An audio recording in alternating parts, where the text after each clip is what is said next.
Hello friends, आप सभी का हमारे यूट्यूब चैनल में स्वागत है।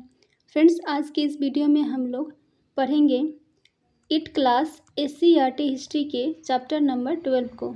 इस चैप्टर का नाम है राष्ट्रीय आंदोलन 1885 से 1947। इस पाठ में हम लोग को बेसिकली 1885 से 1947 ईस्वी तक के राष्ट्रीय आंदोलन के घटनाक्रम को पढ़ना है। तो आइए फ्रेंड्स शुरू करते हैं।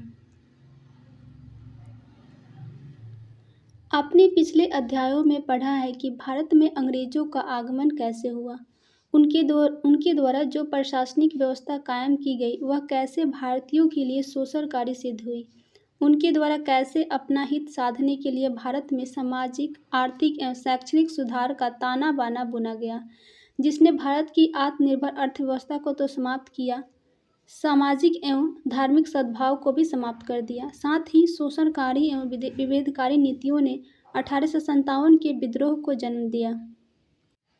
आपने ऐसा महसूस किया होगा कि भारतीयों में भारी असंतोष व्याप्त था। राष्ट्रवादी अब नहीं चाहते थे कि अंग्रेज भारत में बिना रोक टोक शासन करें। भारतीय अब संगठित रूप से अंग्रेजों का विरोध करना चाहते थे। शुरुआती वर्षों में कुछ संगठनों की स्थापना हुई जिनके प्रभाव क्षेत्रीय स्तर तक ही सीमित रहे, लेकिन इनके उद्देश्य संपूर्ण राष्ट्र हित में थे। इन संगठनों के द्वारा देश के विभिन्न भागों में भारतीय जनता को सामाजिक एवं राजनीतिक रूप से जागरूक करने का प्रयास किया गया। यहाँ पर भारत के महत्वपूर्ण शुरुआती राजनीतिक संगठन के बारे में दिया गया है, जिसे हम लोग देख लेते हैं। 1851 से 52 ब्रिटिश भारत के तीनों प्रोविंस में शुरू में अलग अलग 3 संगठनों का गठन हुआ, जिसके सदस्य मुख्यतः अंग्रेज और भारतीय जमींदार थे। बंगाल में ब्रिटिश इंडियन एसोसिएशन, मद्रास में मद्रास नेटिव एसोसिएशन और बम्बई में बम्बई एसोसिएशन की स्थापना 1851 से 1852 ईस्वी में की गई थी। इसे हम लोग ध्यान में रखेंगे। 1867 ईस्वी में पूना सार्वजनिक सभा की स्थापना की गई और इसके संस्थापक थे महादेव गोविंद रानाडे। इसके सदस्य मध्यम वर्गीय सामान्य लोग थे। इसके अलावा 1876 ईस्वी में इंडियन एसोसिएशन की स्थापना सुरेंद्र नाथ बनर्जी द्वारा कलकत्ता में की गई थी। इसके सदस्य भी पढ़े लिखे आम लोग ही थे। इसके अलावा सुरेंद्र नाथ बनर्जी के साथ आनंद मोहन बोस भी थे, जिन्होंने 1876 ईस्वी में सुरेंद्र नाथ बनर्जी के साथ मिलकर इंडियन एसोसिएशन की स्थापना कहाँ पर की थी, तो कलकत्ता में। 1878 ईस्वी में नेटिव प्रेस और पॉलिटिकल एसोसिएशन कॉन्फ्रेंस कलकत्ता में स्थापित किया गया। 1883 ईस्वी में अखिल भारतीय सम्मेलन में सुरेंद्र नाथ बनर्जी द्वारा कुछ पढ़े लिखे भारतीयों को बुलाया गया। 1884 ईस्वी में मद्रास महाजन सभा का गठन किया गया। इसके अधिकांश सदस्य जो थे मध्यम वर्ग के लोग ही थे। 1885 ईस्वी में Allahabad people's association, Bombay president association इन संस्थानों के सदस्य भी मध्यम वर्ग के लोग ही थे।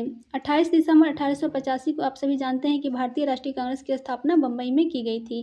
तो ये मुख्य रूप से शुरुआती संगठन थे जिन्होंने भारतीय राष्ट्रीय आंदोलन में भी महत्वपूर्ण भूमिका निभाई थी।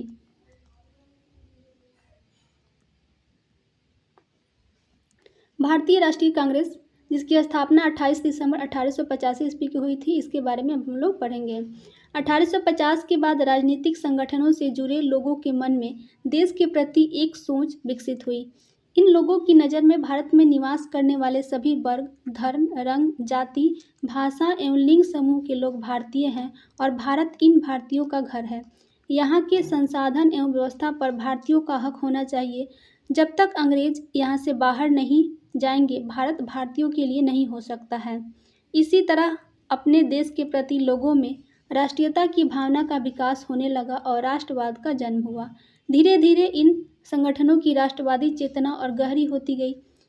इस भावना का आधार यह सोच थी कि भारतीयों को भारत और यहाँ के लोगों के बारे में सोचने, समझने और काम करने की आज़ादी होनी चाहिए। इस तरह भारतीयों में राष्ट्रीयता की भावना जगी। इसे पनपने में कई कारणों ने मिलजुल कर भूमिका निभाई। भारत में अंग्रेजी राज की औपनिवेशिक नीतियों ने अपनी ज़रूरतों को पूरा करने के लिए भारत का आर्थिक शोषण करना शुरू किया। इंग्लैंड ने अपनी औद्योगिक ज़रूरतों के लिए सस्ते कच्चे माल का निर्यात और तैयार माल के लिए बाजार खरीदार के रूप में भारत का उपयोग शुरू किया। उदाहरण स्वरूप इंग्लैंड ने अपने कपड़ा उद्योग को प्रोत्साहित करने के लिए भारत से निर्यात होने वाले कपड़ों पर भारी मात्रा में टैक्स लगाए, जबकि इंग्लैंड में तैयार माल को कर में राहत प्रदान की। अंग्रेजों का सिविल एवं सैन्य प्रशासन काफ़ी खर्चीला होता था। ऊंचे पदों पर भारतीयों की बहाली न करके अंग्रेजों की ही बहाली की जाती थी और उन्हें मोटी तनख्वाह भी दी जाती थी। अंग्रेज अपनी तनख्वाह की सारी रकम वे इंग्लैंड में भेज देते थे। भारतीय मामलों से जुड़े इंग्लैंड में काम करने वाले अफसर को भी भारत से ही पैसा दिया जाता था। इन आर्थिक शोषणों के कारण भारत में अकाल साल दर साल पड़ने लगा, क्योंकि भारतीय कृषक अपनी ज़रूरतों के अनुसार अनाज का उत्पादन नहीं करते थे, बल्कि इन्हें इंग्लैंड की जनता एवं उद्योगों को ध्यान में रखकर वस्तुओं का उत्पादन करना पड़ता था। भारतीय नेताओं ने अंग्रेजों की भारत विरोधी आर्थिक नीति को ही दरिद्रता के लिए जिम्मेदार बताया। उनके अनुसार स्वदेशी माल और स्वराज ही समस्या का एकमात्र समाधान था। अंग्रेजों ने संपूर्ण भारत को अपने हित में राजनीतिक रूप से एकीकृत किया। भारत की राजनीतिक एकता ने देश के हर कोने के लोगों को मिलने जुलने का अवसर प्रदान किया। अंग्रेजों ने राजनीतिक एकता स्थापित करने के साथ ही प्रशासनिक एकरूपता भी कायम की। समूचे भारत में एक तरह की न्यायिक एवं प्रशासनिक व्यवस्था स्थापित की। अंग्रेजों ने संपूर्ण भारत को सड़क, तार एवं रेलवे के माध्यम से एक सूत्र में बांधा। परिवहन के साधनों एवं प्रशासनिक एकरूपता में अलग अलग जगहों पर रहने वालों को मिलने जुलने एवं ब्रिटिश प्रशासन की शोषणकारी नीतियों पर विचार विमर्श का मौका दिया गया। फलस्वरूप भारत में राष्ट्रवाद की भावना को संगठित होने के लिए एक मंच मिला। अंग्रेजी शिक्षा ने भारत में आधुनिक राष्ट्रवाद की भावना को सशक्त बनाया। पाश्चात्य शिक्षा प्रणाली ने संपूर्ण भारत को एक नया बुद्धिजीवी वर्ग दिया, जो पाश्चात्य विचारों, स्वतंत्रता, समानता और भ्रातृत्व की भावना से प्रेरित था। अंग्रेजी भाषा के रूप में शिक्षित भारतीयों को एक संपर्क भाषा मिली, जिसके माध्यम से वे अपनी समस्याओं एवं विचारों से संपूर्ण भारत में एक दूसरे को अवगत करा सकते थे। अंग्रेजों के आगमन के पश्चात भारत में आधुनिक समाचार पत्रों का विकास हुआ। सस्ते समाचार पत्र लोगों तक पहुंचने लगे। धीरे धीरे भारतीय लोगों के द्वारा भी समाचार पत्र छापे जाने लगे। इस समाचार पत्रों ने अंग्रेजों की शोषणकारी नीतियों को उजागर किया। समाचार पत्रों के माध्यम से जब अंग्रेजों के अत्याचार एवं शोषण का पर्दाफाश होने लगा, तो अंग्रेजों ने वर्नाकुलर प्रेस एक्ट, जो कि 1878 ईस्वी में लॉर्ड लिटन के शासनकाल में आया था, इसके माध्यम से प्रतिबंधात्मक कार्रवाई की ताकि इनका प्रसार रुक जाए। लेकिन प्रतिबंध के बावजूद भी भारतीय समाचार पत्र अपने मिशन यानी कार्य में लगे रहे। अखबार अब लाखों लोगों तक पहुंचने लगे। अंग्रेजों के शोषण के विरुद्ध समाचार पत्रों ने जनमत बनाने और राष्ट्रीयता के प्रसार में महत्वपूर्ण भूमिका अदा की। Indian mirror, Bengali Kesari, Marathi, Hindu patriot, Amrita Bazar Patrika इत्यादि अनेक अंग्रेजी समाचार पत्र एवं भारतीय भाषा के समाचार पत्रों ने अंग्रेजों के कुकृत्यों को प्रकाशित तो किया ही साथ प्रतिनिधियों के द्वारा शासन की व्यवस्था, स्वतंत्रता एवं लोकतांत्रिक विचारों को आम लोगों के बीच लोकप्रिय बनाया। इस प्रकार भारतीय समाचार पत्र राजनीतिक प्रशिक्षण एवं राष्ट्रवादी विचारों को फैलाने के मुख्य हथियार के रूप में काम करने लगे। कुछ अंग्रेज विद्वानों जैसे विलियम जोन्स, मैक्स मुलर आदि ने शोध एवं उत्खनन के बाद प्राचीन भारतीय संस्कृति के समृद्ध एवं बहुमूल्य धरोहरों को उजागर करने का सफल प्रयास किया। यूरोपीय विद्वानों ने वेदों, उपनिषदों आदि की व्याख्या से यह साबित करने का सफल प्रयास किया कि भारतीय आर्य उसी मानव शाखा के लोग हैं जिनसे यूरोपीय जातियाँ उपजी हुई हैं। इससे भारतीयों में जो कुंठाग्रस्त थे, आत्मविश्वास जगा। शिक्षित भारतीयों ने अपनी पुरानी परंपरा, रीति रिवाजों एवं सामाजिक प्रथाओं का पुनः परीक्षण करना शुरू किया। इन लोगों ने भारतीय समाज की बुराइयों को दूर करने का भी प्रयास किया। उपरोक्त परिस्थितियों के आलोक में जब भारत में राष्ट्रवादी विचार एवं आकार देने लगा, तभी ICS में भर्ती होने की आयु घटाकर 21 वर्ष से 19 वर्ष कर दी गई, ताकि भारतीय शिक्षित युवक परीक्षा में शामिल न हो सके। भारतीय शस्त्र अधिनियम बनाकर भारतीयों को नियंत्रित एवं प्रताड़ित करने का प्रयास किया गया। इन कार्यों ने अंग्रेजों के प्रति असंतोष को बढ़ावा दिया। कई राजनीतिक संस्थाओं का जन्म हुआ एवं सरकार विरोधी आंदोलन चलने लगे। लॉर्ड रिपन ने जाति भेद पर आधारित न्यायिक असमानता को दूर करने का प्रयास किया। इसने इल्बर्ट बिल के माध्यम से भारतीय जिला एवं सत्र न्यायाधीशों को भी वही शक्तियाँ तथा अधिकार प्रदान किए जो यूरोपीय न्यायाधीशों को मिले हुए थे। यह व्यवस्था यूरोपियों को पसंद नहीं आई। इन लोगों ने इल्बर्ट बिल का संगठित रूप से विरोध किया, जिसके कारण वायसराय को यह बिल वापस लेना पड़ा। इस घटना ने यह सिद्ध कर दिया कि भारतीयों को यूरोपियों के बराबर दर्जा हासिल नहीं है। साथ ही साथ संगठित विरोध के बाद सरकार किसी निर्णय को वापस लेने पर बाध्य हो सकती है। इस प्रकार उपयुक्त सारे कार्यों एवं परिस्थितियों ने राष्ट्रवादी भावना के साथ एक राष्ट्रीय संगठन की आवश्यकता को अपरिहार्य बना दिया। फलतः 28 दिसंबर 1885 ईस्वी को भारतीय राष्ट्रीय कांग्रेस की स्थापना बम्बई के गोकुल दास कॉलेज के हॉल में भारत के विभिन्न भागों से आए 72 प्रतिनिधियों के द्वारा की गई। फ्रेंड्स, यहाँ पर ये इंपॉर्टेंट पॉइंट है, इसे हम लोग याद रखेंगे। 28 दिसंबर 1885 ईस्वी को भारतीय राष्ट्रीय कांग्रेस की स्थापना कहाँ पे की गई थी? तो बम्बई के गोकुल दास कॉलेज के हॉल में। तथा इसमें कितने प्रतिनिधियों ने भाग लिया था? तो 72। इसे हम लोग याद रखेंगे। कांग्रेस के शुरुआती नेताओं में दादा भाई नौरोजी, फिरोज शाह मेहता, बदरुद्दीन तैयबजी, डब्ल्यू.सी. बनर्जी, आर.सी. दत्त एवं एक साल बाद शामिल होने वाले सुरेंद्र नाथ बनर्जी जैसे पढ़े लिखे और दूरदर्शी व्यक्ति थे। इन नेताओं ने दूरदर्शिता का परिचय देते हुए एओ हुम जैसे अवकाश प्राप्त अंग्रेज अधिकारी को अपना मुख्य संगठनकर्ता माना। कांग्रेस के शुरुआती दिन। कांग्रेस अपने शुरू के दिनों में राष्ट्रीय चेतना के फैलाव का हर संभव प्रयास करना चाहती थी, क्योंकि अंग्रेज प्रशासक भारत को राष्ट्र के रूप में मानते ही नहीं थे। वे सिर्फ भारत को एक भौगोलिक शब्दावली के रूप में परिभाषित करते थे, क्योंकि भारत उनकी नज़र में अलग अलग धर्मों, संप्रदायों, जातियों एवं भाषा भाषियों का समूह था। कांग्रेसी नेताओं ने इसका खंडन नहीं किया, बल्कि सुरेंद्र नाथ बनर्जी, गोखले, तिलक आदि नेताओं ने भारत को बनता हुआ राष्ट्र बताया। कांग्रेस के नेताओं का मानना था कि भारत की सांस्कृतिक विभिन्नताओं को देखते हुए सावधानीपूर्वक राष्ट्रीय एकता की कोशिश की जाए।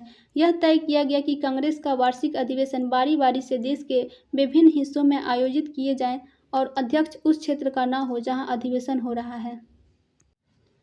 कांग्रेस ने यह तय किया कि किसी भी प्रस्ताव को पारित करने में अल्पसंख्यकों के विचारों को ध्यान में रखा जाए तथा काउंसिल में उनके निर्वाचित प्रतिनिधियों की संख्या आबादी के अनुपात में से कम हो। शुरुआती दौर से ही राष्ट्रवादी नेता धर्मनिरपेक्षता के प्रबल पक्षधर थे। कांग्रेस भी यह चाहती थी कि राजनीतिक कार्यकर्ता संगठित होकर अखिल भारतीय स्तर पर अपनी गतिविधि चलाएं।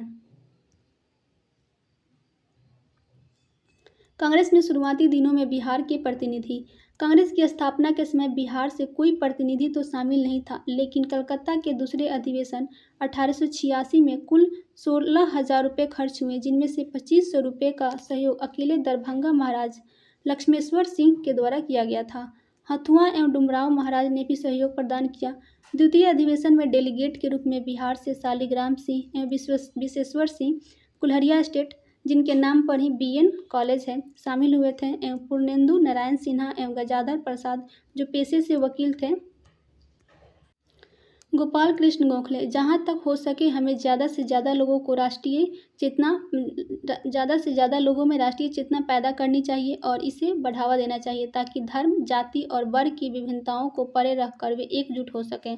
शुरू में कांग्रेस के लिए जन आंदोलन, लामबंदी आदि चलाना नामुमकिन था, अतः इन्होंने राजनीतिक चेतना जगाने और जनमत बनाने के लिए मध्यम वर्गीय लोगों से संपर्क शुरू किया, जो धीरे धीरे आम लोगों तक पहुंचा। दादा भाई नौरोजी। हम यहाँ एक राजनीतिक संगठन के रूप में इकट्ठे हुए हैं ताकि हम अपनी राजनीतिक आकांक्षाओं से अपने शासकों को अवगत करा सकें। डब्ल्यू.सी. बनर्जी। कांग्रेस का उद्देश्य भाईचारे के माध्यम से भारतीय जनता के बीच सभी तरह के जाति, वर्ग और क्षेत्रीय पूर्वाग्रह को समाप्त करना और देश के लिए काम करने वालों के बीच भाईचारे और दोस्ती को और मजबूत बनाना है। ये सभी जो है कांग्रेस के अधिवेशन में भाग लेने वाले जितने भी बुद्धिजीवी थे उनका कथन है। कांग्रेस के नेताओं ने लोगों को यह समझाया कि हम एक राष्ट्र हैं और उपनिवेशवाद हमारा दुश्मन है। इसी दुश्मन के खिलाफ हमारा संघर्ष है। यही सही समय है। उस समय के नेताओं ने ब्रिटिश शासन के खिलाफ कोई जन आंदोलन नहीं चलाया, लेकिन उन्होंने उपनिवेशवाद के खिलाफ वैचारिक लड़ाई की शुरुआत अवश्य की। कांग्रेस ने तत्कालीन राजनीतिक विचारधाराओं, सामाजिक वर्गों और समूहों को अपने साथ जोड़कर राष्ट्रवाद को आंदोलन के रूप में स्थापित किया। इस प्रकार कहा जा सकता है कि कांग्रेस ने अपने प्रारंभिक अवस्था में लोकतांत्रिक एवं धर्मनिरपेक्ष आंदोलन की आधारशिला रखी। जनता ने राजनीतिक चेतना पैदा की और उसे राजनीतिक रूप से शिक्षित किया। अपने प्रथम 20 वर्षों में कांग्रेस ने आंदोलन की जमीन तैयार करने का काम किया।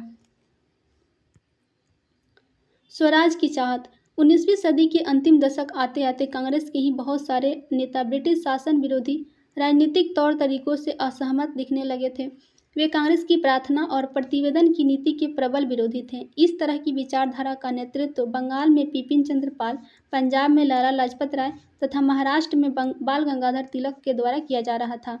इन्होंने प्रार्थना यानी निवेदन की बजाय रचनात्मक कार्यों एवं आत्मनिर्भरता पर जोर दिया।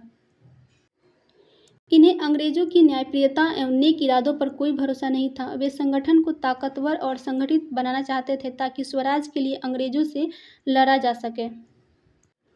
तिलक ने नारा दिया, स्वराज मेरा जन्मसिद्ध अधिकार है और मैं इसे लेकर रहूंगा। इन नेताओं ने गांव-गांव जाकर लोगों को संगठित किया तथा स्वराज के साथ साथ स्वदेशी की महत्ता पर भी बल दिया। बंग भंग एवं स्वदेशी आंदोलन। लॉर्ड कर्जन ने राष्ट्रीय भावना को कमजोर करने के लिए 1905 में बंगाल के विभाजन का आदेश निकाला। उस समय बंगाल के अंतर्गत बांग्लादेश, पश्चिम बंगाल, उड़ीसा, बिहार, झारखंड के प्रदेश आते थे। अंग्रेजों का यह तर्क था कि चूंकि यह प्रांत काफ़ी बड़ा है अतः प्रशासनिक सुविधा के लिए बंगाल का विभाजन करना अनिवार्य है। लेकिन इस विभाजन के पीछे छिपी हुई मंशा थी कि एकीकृत बंगाल, जो कांग्रेस अथवा राष्ट्रवादी आंदोलन का गढ़ था, उसे सामुदायिक आधार पर हिंदू तथा बहुल पश्चिम बंगाल, बिहार, झारखंड, उड़ीसा में तथा मुस्लिम बहुल पूर्वी बंगाल को एक दूसरे से विभाजित करना। इस विभाजन में बांग्ला भाषी क्षेत्र को 2 भागों में विभाजित कर दिया गया तथा विभिन्न भौगोलिक तथा भाषाई स्थिति रखने वाले बिहार, उड़ीसा एवं झारखंड को पश्चिम बंगाल के अंतर्गत रखा गया। राष्ट्रवादी एवं भारतीय राष्ट्रीय कांग्रेस ने कर्जन के इस कार्य का विरोध करने का निर्णय लिया। 16 अक्टूबर 1905 ईस्वी को विभाजन लागू होने के दिन समूचे बंगाल में शोक दिवस मनाया गया। लोगों ने उपवास रखे। बंगाल की गलियों में वंदे मातरम के नारे गूंजे। कलकत्ता के टाउन हॉल में एक सभा आयोजित की गई जिसमें तिलक भी उपस्थित थे। लोगों ने विदेशी वस्तुओं के बहिष्कार एवं स्वदेशी वस्तुओं के उपयोग का संकल्प लिया। छात्रों ने स्कूलों एवं कॉलेज तथा वकीलों ने न्यायालयों का बहिष्कार किया। स्वदेशी आंदोलन में महिलाओं ने भी बढ़ चढ़कर हिस्सा लिया। स्वदेशी आंदोलन को देश के कोने कोने में राष्ट्रवादियों ने फैलाने का निर्णय लिया। बंगाल से बाहर स्वदेशी आंदोलन का नेतृत्व तिलक और लाला लाजपत राय के हाथों में था। सरकार ने दमन का सहारा लिया। आम सभाओं पर प्रतिबंध लगवा दिए गए। अखबारों पर जुर्माना लगवाया गया। राष्ट्रीय नेताओं को गिरफ्तार कर लिया गया। तिलक को राजद्रोह के आरोप में फंसाकर 6 वर्षों की कारावास की सजा दी गई। आंदोलन धीरे धीरे कमजोर पड़ता गया लेकिन युवा राष्ट्रवादियों में आक्रोश बरकरार था। ये लोग अंग्रेज अफसरों की हत्या करके उनके दमन का जवाब देना चाहते थे। सांप्रदायिकता का बीज रोपण। अंग्रेजों ने बंगाल विभाजन से प्रयोग में लाई गई सांप्रदायिकता की नीति को आगे बढ़ाते हुए 1906 में मुसलमान जमींदारों एवं नवाबों के द्वारा ढाका में स्थापित ऑल इंडिया मुस्लिम लीग के गठन में भरपूर मदद की। लीग ने बंगाल विभाजन को जायज बताया। लीग ने मुसलमानों के लिए अलग निर्वाचक मंडल की मांग की जिसे 1909 में सरकार ने मान लिया। आरक्षित सीटों से चुनकर आने वाले मुसलमान प्रतिनिधि सिर्फ अपने ही समुदाय के लोगों के हित एवं स्वार्थ की बात करने लगे। इसी समय पंजाब में हिंदू सभा नामक राजनीतिक दल का गठन किया गया। इसका विस्तार हिंदू महासभा के रूप में 1915 ईस्वी में किया गया। दोनों दल मिलकर परस्पर विरोधी विचारधारा रखने वाले थे। इसके कारण आगे चलकर भारतीय राष्ट्रीय आंदोलन सांप्रदायिक विचारों से कमजोर हुआ। अतिवादी क्रांतिकारी। ब्रिटिश सत्ता से असंतुष्ट युवा वर्ग में अतिवादी विचार भी पनपने लगा था। यह युवा क्रांतिकारी आवश्यकता पड़ने पर हिंसा का रास्ता अपनाने को भी तैयार हो जाते थे।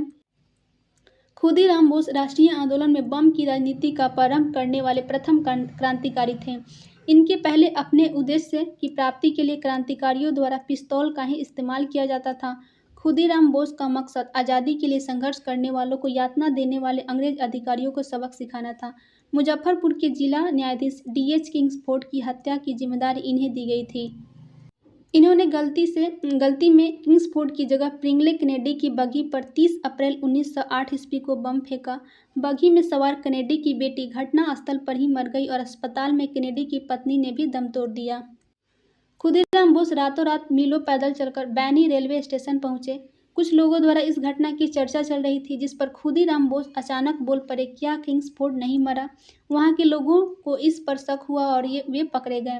मुकदमा चलाकर इन्हें 11 अगस्त 1908 ईस्वी को फांसी की सजा दे दी गई। मुजफ्फरपुर बम कांड से एक नई राजनीतिक चेतना का प्रारंभ हुआ। इस घटना के संबंध में 22 जून 1908 को केसरी के संपादकीय में तिलक ने लिखा था, 1897 को जब पूना में प्लेग कमिश्नरेट की हत्या चापेकर बंधुओं द्वारा की गई थी, उसके बाद मुजफ्फरपुर बम विस्फोट की घटना तक कोई ऐसा महत्वपूर्ण काम नहीं हुआ जो अधिकारियों का ध्यान प्रजा की तरफ खींचता। दोनों घटनाओं में काफ़ी अंतर है। अगर काम को साहसपूर्वक सही अंजाम देने की दृष्टि से देखा जाए तो चापेकर बंधुओं के काम को बंगाल की घटना से श्रेष्ठतर मानना होगा। चापेकर बंधु और बंगाल के क्रांतिकारियों द्वारा की गई हत्याएं साधारण हत्याओं से भिन्न थी, क्योंकि अंजाम देने वाले समझते थे कि वे राष्ट्र हित में महत्वपूर्ण कार्य कर रहे हैं। यद्यपि मुजफ्फरपुर और पूना की दोनों घटनाओं का उद्देश्य एक ही था, लेकिन मुजफ्फरपुर की घटना का दृष्टिकोण व्यापक था, क्योंकि पूना के प्लेग कमिश्नर की हत्या का कारण पूना की अव्यवस्था और अत्याचार था, जबकि मुजफ्फरपुर की घटना का कारण बंगाल का विभाजन था। यहाँ पर पृथक निर्वाचक मंडल के बारे में दिया गया है, इसको भी देख लेते हैं हम लोग। किसी खास धर्म और जाति के लोगों का चुनाव अपने जाति या धर्म के लोगों के द्वारा किया जाना, इसको ही हम लोग पृथक निर्वाचक मंडल कहते हैं। सांप्रदायिकता, किसी संप्रदाय के द्वारा अपने राजनीतिक स्वार्थों की प्राप्ति के लिए धार्मिक भावनाओं का इस्तेमाल करना सांप्रदायिकता कहलाता है। महात्मा गांधी का आगमन। दक्षिण अफ्रीका में सत्याग्रह का सफल प्रयोग करने के बाद महात्मा गांधी 1915 में भारत लौटे। गांधी जी ने अंग्रेजों की नस्ल भेदी नीति के खिलाफ अहिंसक आंदोलन चलाकर दक्षिण अफ्रीका के लोगों के हक की लड़ाई लड़ी थी। दक्षिण अफ्रीका में उनके संघर्षों में उनकी सफलता ने भारत में उन्हें काफ़ी लोकप्रिय बना दिया। सत्याग्रह शोषण एवं अन्याय के विरुद्ध अहिंसक तरीके से न्याय की मांग, नस्ल भेद, शारीरिक रंग एवं बनावट के आधार पर लोगों के बीच भेदभाव। गांधी जी ने तत्कालीन परिस्थितियों को समझने के लिए पूरे देश का दौरा किया और साबरमती आश्रम, जो कि अहमदाबाद में था, उसका स्थापना किया। गांधी जी के आगमन के समय भारत में होम रूल आंदोलन पूरे जोर पर था, लेकिन इसमें वे शरीक नहीं हुए। वे होम रूल आंदोलनकारियों के इस विचार के विरोधी थे कि अंग्रेजों के लिए कोई भी मुसीबत उनके लिए अवसर है। इसी रणनीति के तहत होम रूल आंदोलन छेड़ा गया था। गांधी जी नरमपंथी राजनीति में भी आस्था नहीं रखते थे। गांधी जी सिर्फ सत्याग्रह में विश्वास रखते थे। वे किसी संगठन में अपनी शर्तों पर शामिल होना चाहते थे। भारत में सत्याग्रह का प्रथम प्रयोग चंपारण। गांधी जी ने राष्ट्रीय आंदोलन की मुख्य धारा से जुड़ने के पहले स्थानीय समस्याओं को लेकर चंपारण, जो कि बिहार का एक डिस्ट्रिक्ट है, अहमदाबाद और खेड़ा में आंदोलन का नेतृत्व किया। चंपारण और खेड़ा तो किसानों का आंदोलन था, लेकिन अहमदाबाद आंदोलन औद्योगिक मजदूरों से संबंधित था। सबसे सफल कहानी बिहार के चंपारण की है। 19वीं सदी के आरंभ में ही चंपारण के किसानों के साथ अंग्रेज बागान मालिकों ने एक समझौता किया था। इस फैसले के तहत बीघे के 3 कट्ठे यानी 3/20 में किसानों को नील की खेती करना अनिवार्य किया गया था, और इस व्यवस्था को 3 कठिया प्रणाली भी कहते थे। लेकिन 19वीं सदी के अंत में जर्मनी के रासायनिक रंगों ने नील की मांग को अंतर्राष्ट्रीय बाजार से बाहर कर दिया।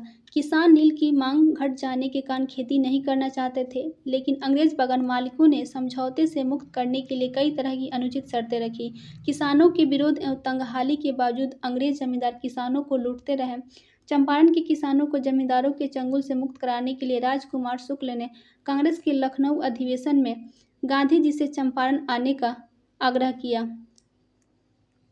गांधी जी जब किसानों की समस्याओं को समझने के लिए चंपारण पहुंचे तो कमिश्नर ने उन्हें वापस जाने का आदेश दिया, लेकिन गांधी जी ने इसे मानने से इनकार कर दिया और किसी भी दंड को भुगतने का फैसला किया। भारत सरकार गांधी जी को अब तक विद्रोही नहीं मानती थी और इस मुद्दे को तूल देना नहीं चाहती थी, अतः उसने स्थानीय प्रशासन को अपना आदेश वापस लेने, गांधी जी को चंपारण के गाँव में जाने की छूट देने का निर्देश दिया। गांधी जी अपने सहयोगियों ब्रजकिशोर प्रसाद, राजेंद्र प्रसाद, महादेव देसाई, जेबी कृपलानी एवं बिहार के स्थानीय नेताओं के साथ घूम घूमकर उनकी समस्याओं को जानने का प्रयास करते एवं बयान दर्ज करते हैं। सरकार ने भी मामले की छानबीन के लिए कमेटी गठित की, जिसका सदस्य गांधी जी को भी बनाया गया। गांधी जी आयोग को समझाने में सफल रहे कि 3 कठिया व्यवस्था समाप्त हो तथा बागान मालिकों के द्वारा अवैध रूप से वसूली रकम वापस की जाए। बागान मालिक 25% रकम वापस करने पर सहमत हुए। गांधी जी मान गए, क्योंकि इनकी नज़र में यह भी बागान मालिकों के लिए बहुत बड़ी बेइज्जती थी। शर्मिंदगी से 1 दशक के अंदर ही बागान मालिक चंपारण छोड़कर चले गए। चंपारण की सफलता के बाद अहमदाबाद के मजदूरों ने भी मदद मांगी। वे विश्व युद्ध के कारण बढ़ती महंगाई को लेकर वेतन वृद्धि की मांग कर रहे थे, लेकिन मिल मालिक मजदूरों की मांगों पर ध्यान नहीं दे रहे थे। गांधी जी ने शांतिपूर्ण हड़ताल का सुझाव दिया, लेकिन बगैर वेतन के मजदूर लंबे समय तक हड़ताल नहीं कर सकते थे। इस परिस्थिति में गांधी जी ने स्वयं भूख हड़ताल किया। गांधी जी की भूख हड़ताल से घबराकर मिल मालिकों ने मजदूरों का वेतन बढ़ाने का निर्णय लिया। गांधी जी ने भारतीय राष्ट्रवादियों को सत्याग्रह का शस्त्र दिया। शांतिपूर्ण हड़ताल और उपवास के माध्यम से अंग्रेजी साम्राज्यवाद का राष्ट्रवादियों ने डटकर मुकाबला किया। मोतिहारी में अपने प्रवेश पर कमिश्नर द्वारा पाबंदी लगाए जाने संबंधी सरकारी आदेश के उत्तर में मोतिहारी के जिला अधिकारी को 6 अप्रैल 1917 को गांधी जी ने अपने पत्र में स्पष्ट शब्दों में कहा कि सार्वजनिक हित और जिम्मेदारी की भावना में विश्वास रखते हुए उनके लिए चंपारण जिला छोड़ना संभव नहीं है और सरकारी आदेश के उल्लंघन के लिए सरकार उन्हें जो भी सजा देगी उसे मानने के लिए सहर्ष तैयार है। फ्रेंड्स, महात्मा गांधी को चंपारण में जाने से कहाँ पर रोका गया था? तो मोतिहारी में। इसे हम लोग याद रखेंगे क्योंकि ये बीपीएससी के एग्जाम में क्वेश्चन पूछा गया है। रॉलेट सत्याग्रह राष्ट्रीय आंदोलन में प्रवेश के साथ ही जहां गांधी जी ने चंपारण, खेरा और अहमदाबाद के आंदोलन के माध्यम से लोगों को विरोध के लिए सत्याग्रह का संदेश दिया, वहीं प्रथम विश्व युद्ध के बाद उपजे असंतोष को दबाने के लिए अंग्रेजों ने दमन का सहारा लिया। इन्होंने मार्च 1919 में रॉलेट एक्ट नामक कानून बनाया, जिसमें संदेह के आधार पर किसी भी व्यक्ति को अनिश्चित समय तक गिरफ्तार किया जा सकता था। गांधी जी ने रॉलेट एक्ट के विरोध में 6 अप्रैल 1919 को राष्ट्रीय अपमान दिवस मनाने का निर्णय लिया। राष्ट्रव्यापी विरोध एवं प्रदर्शन हुए। इसी क्रम में पंजाब के 2 नेताओं सैफुद्दीन किचलू एवं सत्यपाल को गिरफ्तार कर लिया गया। पंजाब के लोग विरोध प्रदर्शन के लिए 13 अप्रैल 1919 जो कि बैसाखी का दिन था, इस दिन बड़ी संख्या में जलियांवाला बाग जो कि अमृतसर में है, वहां पर इकट्ठे हुए थे। लोग सभा कर ही रहे थे कि पुलिस ने बिना चेतावनी के भीड़ पर गोली चलानी शुरू कर दी। सैकड़ों लोग मारे गए, हजारों की संख्या में घायल हुए। सारे देश में इस घटना ने लोगों को आंदोलित कर दिया।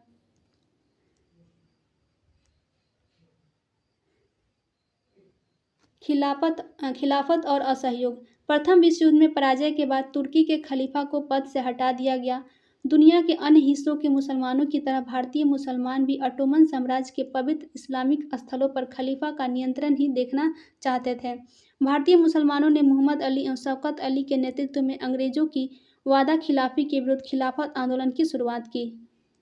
गांधी जी ने इसे हिंदू मुस्लिम एकता के अवसर के रूप में देखते हुए जालियांवाला बाग हत्याकांड और खिलाफत के मामले में हुए अत्याचार के विरुद्ध असहयोग आंदोलन चलाकर स्वराज की मांग का आह्वान किया। खलीफा मुसलमानों का धार्मिक एवं राजनीतिक रूप से प्रधान व्यक्ति होता था। अगस्त 1920 को गांधी जी के नेतृत्व में असहयोग आंदोलन चलाने का निर्णय लिया गया। असहयोग आंदोलन के दरमियान सरकारी पदवियों को छोड़ने का निर्णय लिया गया। रविन्द्रनाथ टैगोर के द्वारा नाइट एवं महात्मा गांधी जी के द्वारा कैसरे हिंद की उपाधि त्याग दी गई। चुनावों का मतदान द्वारा बहिष्कार किया गया। मतदाताओं के द्वारा बहिष्कार किया गया। वकीलों से न्यायालय छोड़ने का आह्वान किया गया। मोतीलाल नेहरू, चित्तरंजन दास, राजगोपालाचारी एवं आसफ अली जैसे वकीलों ने वकालत छोड़ दी। विद्यार्थियों ने स्कूलों एवं कॉलेजों को छोड़ दिया। लोगों ने विदेशी वस्तुओं के बहिष्कार का निर्णय लिया। विदेशी वस्त्रों की होली जलाई गई। इंग्लैंड से आयातित वस्त्रों की मात्रा में भारी गिरावट हुई। पूरे देश की जनता आंदोलन हो उठी। जन भागीदारी देश के भिन्न भिन्न हिस्सों में लोगों ने गांधी जी के विचारों को स्थानीय मुद्दों से जोड़कर आंदोलन चलाया। खेरा जो कि गुजरात में स्थित है, किसानों ने अंग्रेजों द्वारा थोपे गए लगान के खिलाफ आंदोलन चलाया। तमिलनाडु में शराब की दुकानों की घेराबंदी। आंध्र प्रदेश में वन सत्याग्रह। तो पंजाब में अकालियों ने गुरुद्वारों में बैठे हुए भ्रष्ट महंतों को हटाने के लिए आंदोलन चलाया। असहयोग आंदोलन का बिहार में भी जबरदस्त प्रभाव रहा। ब्रजकिशोर प्रसाद के सुझाव पर स्वराज के मुद्दे को भी असहयोग आंदोलन में शामिल कर लिया गया। तो किसके कहने पर स्वराज के मुद्दे को असहयोग में शामिल किया गया था? तो ब्रजकिशोर प्रसाद। मजहरूल हक ने राष्ट्रीय आंदोलन की गतिविधियों को संचालित करने के लिए खैरू मियाँ की जमीन पर बिहार विद्यापीठ एवं सदाकत आश्रम को स्थापित किया गया। मजहरूल हक ने असहयोग कार्यक्रम के प्रचार एवं हिंदू मुस्लिम एकता कायम करने के उद्देश्य से दी मदरलैंड नामक अखबार सदाकत आश्रम से निकाला। 22 दिसंबर 1921 को ब्रिटिश युवराज का पटना में आगमन हुआ। उस दिन शहर में हड़ताल मनाई गई। असहयोग आंदोलन अपने चरमोत्कर्ष पर था। आते आते हिंसक हो गया। 5 फरवरी 1922 ईस्वी को आंदोलनकारियों की भीड़ ने चौरी चौरा पुलिस थाना, जो कि उत्तर प्रदेश में के गोरखपुर में स्थित था, वहां पर हमला करके 22 पुलिसकर्मियों को जिंदा जला दिया। गांधी जी हिंसक आंदोलन के खिलाफ थे। इसके परिणाम स्वरूप 6 फरवरी 1922 को आंदोलन समाप्ति की घोषणा कर दी गई और 12 फरवरी 1922 ईस्वी को असहयोग आंदोलन को स्थगित कर दिया गया। झंडा सत्याग्रह। झंडा सत्याग्रह का प्रारंभ 13 अप्रैल 1913 ईस्वी में शुरू हुआ, जब अंग्रेजी प्रशासन ने लोगों को झंडा लेकर चलने से रोक दिया। कांग्रेसियों ने हुक्म मानने से इनकार करते हुए नागपुर में सत्याग्रह करने का निश्चय लिया। न्यायाधीश के मनाही पर भी डीएसपी ने भीड़ पर हमला बोल दिया। कई लोग गिरफ्तार किए गए। जमनालाल बजाज कमेटी ने 1 मई 1923 ईस्वी से झंडा सत्याग्रह करने का निश्चय लिया। इस सत्याग्रह में देश के अन्य हिस्सों के साथ साथ बिहार के लोग भी यह आंदोलन गए थे। यह आंदोलन जो था 109 दिनों तक चला और 1560 सत्याग्रहियों को सजाएं हुई। धीरे धीरे सरकार का रुख नरम हुआ और तिरंगा लेकर चलने की आज्ञा दे दी गई। शहीद हरदेव ने तिरंगे के सम्मान में शहादत दी। नागपुर झंडा सत्याग्रह में देश के कोने कोने से सत्याग्रही पहुंचने लगे। बिहार से सत्याग्रहियों को भेजने की जिम्मेदारी राजेंद्र बाबू की थी। बिहारी सत्याग्रहियों के जत्थे में एक युवक हरदेव नारायण सिंह भी थे, जो पटना जिले के अकबरपुर पालीगंज पथ पर अवस्थित गांव तुरनी के रहने वाले थे। वे परिवार छोड़कर अपने साथियों अवध बिहारी सिंह, व्यास सिंह, हरदेव सिंह आदि के साथ नागपुर पहुंचे। यहां 18 जून 1923 को इन लोगों को कैद कर लिया गया और 1 वर्ष की सश्रम कारावास की सजा सुनाई गई। खान पान की कठिनाइयों के कारण इनका स्वास्थ्य बिगड़ने लगा। साथ ही सत्याग्रहियों ने ब्रिटिश अधिकारियों से माफी मांग जेल से छूटने की सलाह दी, लेकिन इन्होंने मानने से इनकार कर दिया। इनकी मृत्यु नागपुर जेल में हो गई। उस समय राजेंद्र बाबू भी उसी जेल में बंद थे। हरदेव नारायण सिंह का शव राजेंद्र बाबू, सरदार पटेल, चित्तरंजन दास आदि को सौंपा गया। दाह संस्कार सबों ने मिलकर कर दिया। अपने शहीद पुत्र की याद में पिता चंद्रिका सिंह जीवन पर्यंत तिरंगा अपने कंधे पर धोते रहे। तो इस पॉइंट को हम लोग याद रखेंगे।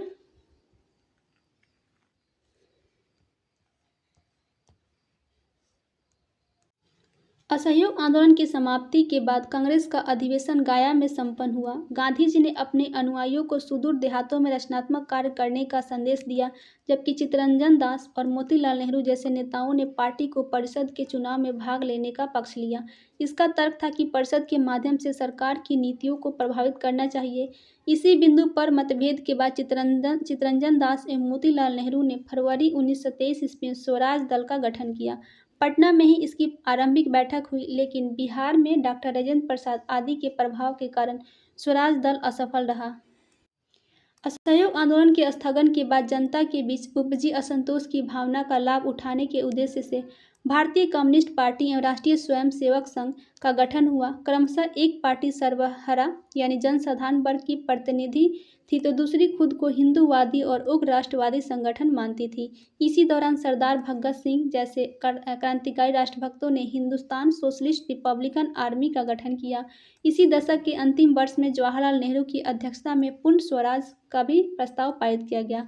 26 जनवरी 1930 को लाहौर में रावी नदी के तट पर स्वतंत्रता दिवस मनाया गया।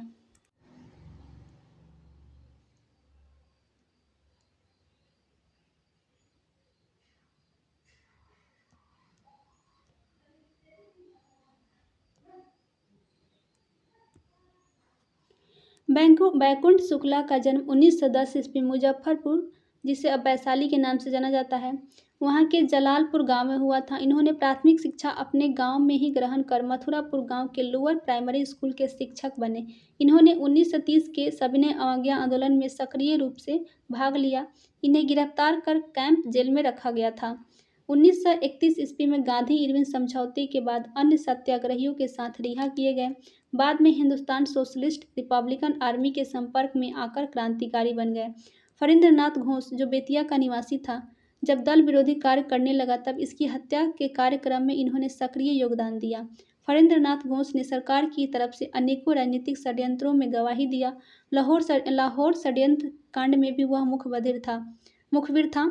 इसने 1930 में भगत सिंह, राजगुरु तथा सुखदेव के खिलाफ गवाही दी थी, जिसके कारण ही उसे फांसी की सजा मिली थी।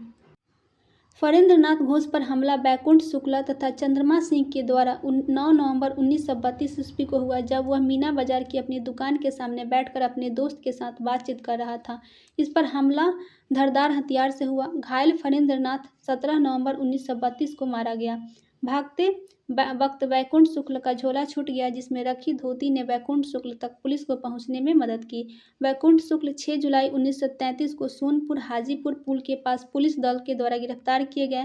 सत्र न्यायालय ने बैकुंठ शुक्ल को फांसी की सजा सुनाई। उच्च न्यायालय ने भी सजा बरकरार रखी। फलतः 14 मई 1934 ईस्वी को गया जेल में उन्हें फांसी दे दी गई। दांडी मार्च। जब गांधी निकल पड़े कानून तोड़ने के लिए, सरकार ने नमक के उत्पाद एवं बिक्री पर एकाधिकार स्थापित कर टैक्स लगाया, जिससे सरकार को अच्छी आमदनी होती थी। इस कानून से देश का हर व्यक्ति, चाहे वो अमीर गरीब हो, महिला हो, पुरुष हो, ऊंच नीच कोई भी व्यक्ति हो, काफ़ी हद तक प्रभावित था। गांधी जी ने नमक कानून को राष्ट्रीयता की भावना से जोड़ा। वे मानते थे कि यह प्रकृति प्रदत्त चीज़ है और बिना कर के सबके लिए सुलभ होना चाहिए। अतः गांधी जी ने नमक कानून के विरोध में सविनय अवज्ञा का निश्चय किया। इन्होंने 79 साथियों के साथ, कहीं कहीं 78 दिया रहता है, कहीं कहीं 79 साथियों के साथ 12 मार्च 1930 को साबरमती आश्रम से दांडी के लिए नमक कानून तोड़ने के लिए निकल पड़े। 6 अप्रैल 1930 को दांडी पहुंचकर गांधी जी ने सार्वजनिक रूप से नमक इकट्ठा कर कानून को तोड़ा। गांधी जी ने पानी उबालकर नमक भी बनाया। देखते देखते यह आंदोलन पूरे भारत में फैल गया। इस आंदोलन में किसानों, महिलाओं एवं आदिवासियों ने बढ़ चढ़कर हिस्सा लिया था। सरकार ने दमनात्मक कार्रवाई करते हुए हजारों सत्याग्रहियों को जेल में डाल दिया, लेकिन उन्हें भी अब जनता की ताकत का एहसास होने लगा था। फलस्वरूप 1935 ईस्वी में प्रांतीय स्वायत्तता अधिनियम के द्वारा प्रांतों में लोकप्रिय सरकार के गठन का प्रावधान किया गया। इस प्रावधान के तहत तत्कालीन 11 प्रांतों में से 7 प्रांतों में 1937 ईस्वी में कांग्रेस की चुनी हुई सरकार बनी। 2 वर्ष बाद द्वितीय विश्व युद्ध छिड़ जाने के कारण कांग्रेस ने युद्ध के बाद भारत को आज़ाद करने की शर्त पर युद्ध में सहयोग की बात की, लेकिन अंग्रेजी सरकार ने यह बात नहीं मानी, जिससे 1939 में कांग्रेस सरकारों ने इस्तीफा दे दिया। भारत छोड़ो आंदोलन। द्वितीय विश्व युद्ध से उपजी परिस्थितियों में महात्मा गांधी जी ने अंग्रेजों को भारत छोड़ने की चेतावनी दी। इसके लिए गांधी जी ने जनता को करो या मरो का नारा दिया। हालांकि गांधी जी ने बम्बई के ग्वालियर टैंक मैदान से 8 अगस्त को अहिंसक संघर्ष करने का ही आह्वान किया था, लेकिन अंग्रेजी सरकार ने दमनात्मक कार्रवाई करते हुए गांधी जी सहित कांग्रेस के सभी वरिष्ठ नेताओं को जेल में डाल दिया। नेताओं की गिरफ्तारी के बाद जनता और उग्र हो गई। किसानों, विद्यार्थियों और महिलाओं की भागीदारी ने आंदोलन को काफ़ी उग्र और ताकतवर बना दिया। सत्ता और संचार के प्रतीक चिन्हों पर कब्जा कर स्थानीय लोगों ने अपनी सरकार का गठन किया। बिहार में जब 80 थानों पर जनता का कब्जा हो गया। पटना जिला के पालीगंज में जबरदस्त संगठन रहने के कारण थाना को झुकना पड़ा और 14 अगस्त को थाना में ताला लगा दिया गया। 15 अगस्त को दरोगा जी ने स्वयं इनकलाब जिंदाबाद का नारा लगाते हुए झंडा फहराया। आज ही के दिन एक जत्था उलार से अरवल की ओर बढ़ जा रहा था। उस जत्था पर पुलिस की ओर से अचानक गोली चलाई गई, जिसमें रामकृष्ण सिंह की बाह में गोली लगी। वहां से उन्हें घायल अवस्था में पालीगंज अस्पताल लाया गया, जहां उनकी मृत्यु हो गई। इस बहादुर का हजारों व्यक्तियों ने गाने बाजे के साथ महाबलीपुर के समय सोन नदी में अंतिम संस्कार किया। अंग्रेजों ने दमन का सहारा लेते हुए 90,000 लोगों को गिरफ्तार कर जेल में डाल दिया। हजारों लोग पुलिस की गोली से मारे गए। बहुत जगहों पर हवाई जहाज से भी गोलियां बरसाई गई, लेकिन अंग्रेजी सरकार को आंदोलन ने झुकने पर बाध्य कर दिया। 1942 के भारत छोड़ो आंदोलन के दौरान पटना के हालात को दर्शाती हुई एक चिट्ठी, जिसे डॉक्टर UN शाही ने अपनी अनविवाहित पत्नी को भेजा था। ये इतना इम्पोर्टेंट नहीं है, इसको हम लोग स्किप कर देते हैं।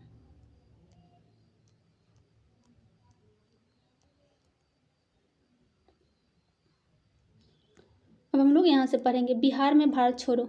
8 अगस्त को भारत छोड़ो प्रस्ताव पारित होने के अगले दिन पटना के जिला अधिकारी WG आर्चर ने राजेंद्र प्रसाद को गिरफ्तार कर लिया। 11 अगस्त को विद्यार्थियों के एक जुलूस ने सचिवालय भवन के सामने विधानमंडल के भवन पर राष्ट्रीय झंडा फहराने का प्रयास किया। अधिकारियों के आदेश पर पुलिस फायरिंग में 7 छात्र मारे गए और अनेक जो थे घायल हो गए। मरने वाले छात्रों में उमाकांत सिन्हा, रामानंद सिन्हा, सतीश प्रसाद झा, देवीपत चौधरी, राजेंद्र सिंह, राम गोविंद सिंह तथा जगपति कुमार थे। स्वतंत्रता प्राप्ति के बाद इन स्थानों पर शहीद स्मारक का निर्माण हुआ और इनका अनावरण जो है देश के प्रथम राष्ट्रपति डॉक्टर राजेंद्र प्रसाद के द्वारा किया गया। आज़ाद हिंद फौज 1942 से 43 में जब भारत छोड़ो आंदोलन शिथिल हो गया, तब भारत की सीमाओं के बाहर जय हिंद और दिल्ली चलो की आवाज़ गूंज उठी, जिसने देशवासियों को साहस से भर दिया।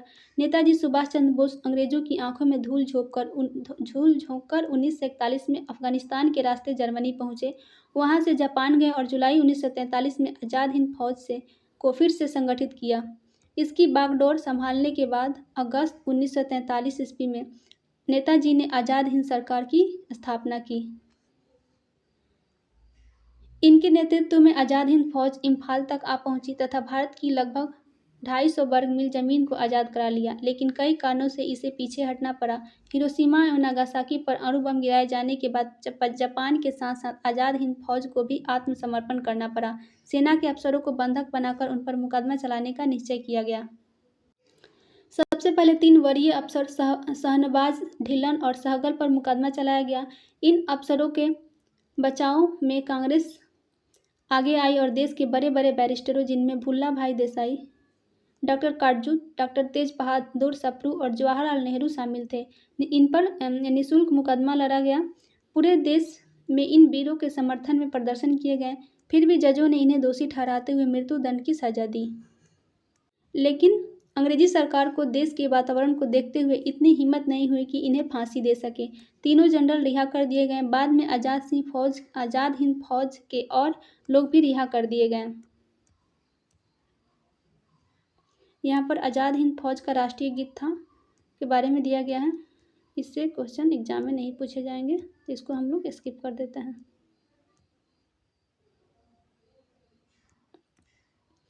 जनता राज्य का लक्ष्य। अगस्त क्रांति में 80 थानों पर जनता का कब्जा हुआ। उनमें 45 थाना क्षेत्रों में से 1-2 महीनों तक चला। जनता राज अपनी शासन व्यवस्था और कायदे कानून। जनता राज का दृष्टिकोण था गांव की रक्षा का प्रबंधन हो, आपसी झगड़े निपटाए जाए, मुकदमाबाजी रोकी जाए, गरीबों और भूखों के लिए खाने पीने का इंतजाम किया जाए। जनता राज का स्पष्ट लक्ष्य था अधिकारों का उपयोग इस ढंग से करना कि जनता संतुष्ट दिखे, सबल बने और क्रांति की साधना करे। स्वतंत्रता के साथ साथ विभाजन। राष्ट्रीय आंदोलन जैसे जैसे संगठित होकर स्वतंत्रता की ओर बढ़ रहा था, अंग्रेजों ने फूट डालो और राज करो की नीति का सहारा लिया। मुस्लिम लीग की स्थापना के साथ ही उनकी हर नाजायज मांग भी मानी जाती रही, ताकि दोनों मुख्य संप्रदाय हिंदू और मुस्लिम के बीच वैमनस्य की भावना बढ़े। अंग्रेजी शासन ने अल्पसंख्यकों के लिए पृथक निर्वाचक मंडल की व्यवस्था की। शुरू में तो मुस्लिम लीग अपने आप को मुसलमानों के एकमात्र प्रतिनिधि संगठन के रूप में स्थापित नहीं कर सकी, लेकिन धीरे धीरे कांग्रेस के द्वारा मुसलमानों के अपने पक्ष में गोलबंद करने की विफलता ने मुस्लिम लीग की ताकत एवं महत्वाकांक्षा को बढ़ा दिया।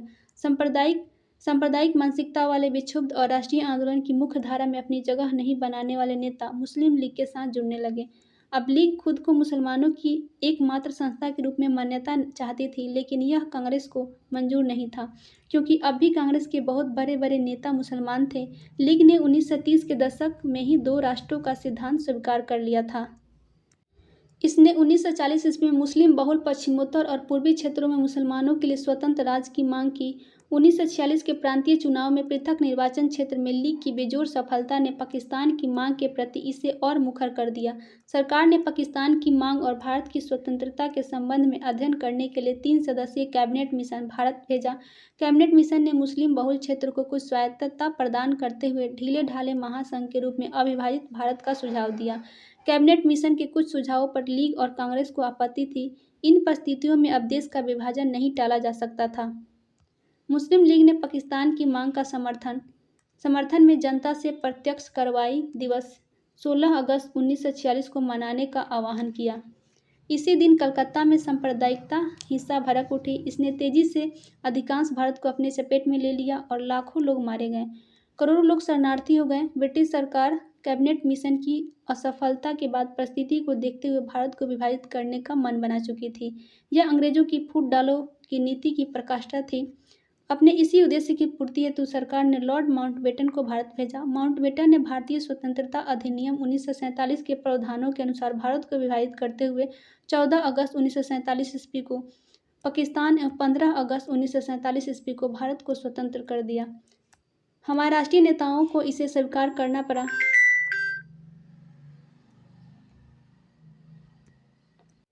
विभाजन के बाद भारत का भूगोल बदल गया। कुछ समय के लिए नफरतपूर्ण माहौल बन गया। इस तरह स्वतंत्रता हमारे लिए अनंत से ज़्यादा पीड़ा लेकर आई। धीरे धीरे हमारे राष्ट्रीय नेताओं ने सूझबूझ ने परिस्थितियों पर विजय पाई और भारत एक समृद्ध, सशक्त एवं आदर्श लोकतंत्र की ओर आगे कदम बढ़ाने लगा। तो फ्रेंड्स, यहाँ पर हम लोग का यह चैप्टर समाप्त होता है। नेक्स्ट वीडियो में हम लोग नेक्स्ट चैप्टर को पढ़ेंगे।